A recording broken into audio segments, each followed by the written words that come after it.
د جبل سراج د دویمې سترې سمنټو فابریکې پرانیسته د افغانستان د صنعتي پراختیا او ځان بسیاینې پر لور یو مهم ګام.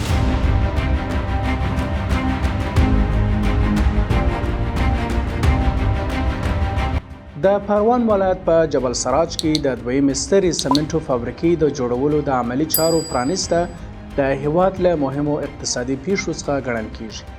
دا پروژه کولای شي د کورني تولید په پیاوړتیا، د وارداتو پر کمولو او د افغانستان د ساختماني صنعت په پراختیا کې مهم رول ولوبوي.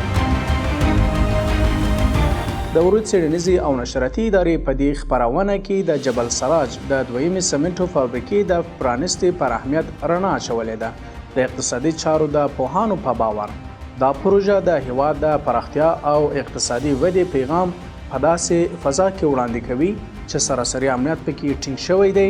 له تاسو هیله کوو د ویډیو تر پایه زموږ ملتیا وکړئ. لکه څنګه چې د هیواد په بیلابیلو سیمو کې د وړو او لویو پراختیایي پروژو د پرانیستي او ګټه اخیستنې شاهدان یو، دا ځل هم یو مهم صنعتي اقدام ترسره شو. هغه د پروان ولایت په جبل سراج کې د سمنټو د نوې فابریکې د جوړولو د عملي چارو پیل دی. د پروژې د پرانیسته په مراسمو کې د پروان والي وویل چې دا فابریکه د سمنټو په تولید کې د ځان بسیاینې پر لور یو بل مهم ګام دی او زیاته کړه چې دغه پروژه به د اقتصادي ودې، صنعتي پرمختګ او ملي ځان بسیاینې نوی پړاو پیل کړي. دا هغه پروژه ده چې ان شاء الله د اقتصادي پرمختګ، صنعتي ودې او ځان بساینې د نوي فصل پیل به وي.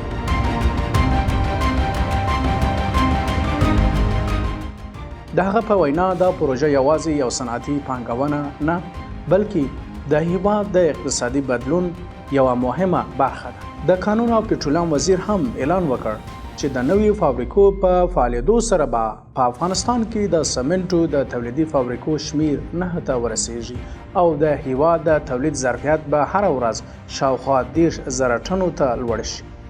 دغه دوه فابریکو چې د عطا صاحب محترم په شرکت کې دي چې غوري سمنټ دي یا جبل سراج دي، جبل سراج سمنټ فابریکه ده، د دې سره نه فابریکې کېږي. نو دا که موږ تاسې په 3,000 کې ضرب کړو روزانه، دا به موږ تاسې څه کم 10,000 ټنه سمنټ روزانه لرو.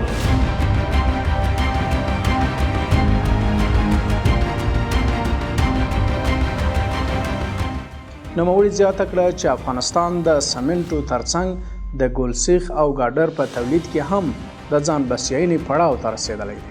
دا پرمختګونه ښیي چې د هیواد د ساختماني توکو د تولید لړۍ په تدریجي ډول بشپړیږي او د وارداتو اړتیا به نور هم راکمه کړي. د ریاست الوزرا اداري مرستیال مولوي عبدالسلام حنفي وویل چې دا فابریکه به هره ورځ 15,000 ټنه سمنټ تولید کړي او تولیدات به له نړیوالو معیارونو سره سم وي. فابریکه بزرگ دوم تولید سمنت جبل سراج در ولایت پروان به عنوان یک دستگاه تولیدی مدرن و معیاری طراحی شده است. ظرفیت تولیدی این فابریکه در 24 ساعت به 5,000 تن سمنت میرسد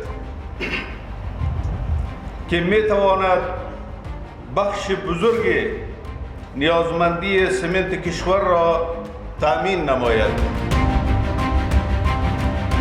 د هغه په وینا د دې فابریکې تولیدات به د هیواد د اړتیاوو لویه برخه پوره کړي، د وارداتي سمنټو اړتیا به کمه کړي او پروان به د افغانستان له مهمو صنعتي مرکزونو څخه وګرځوي.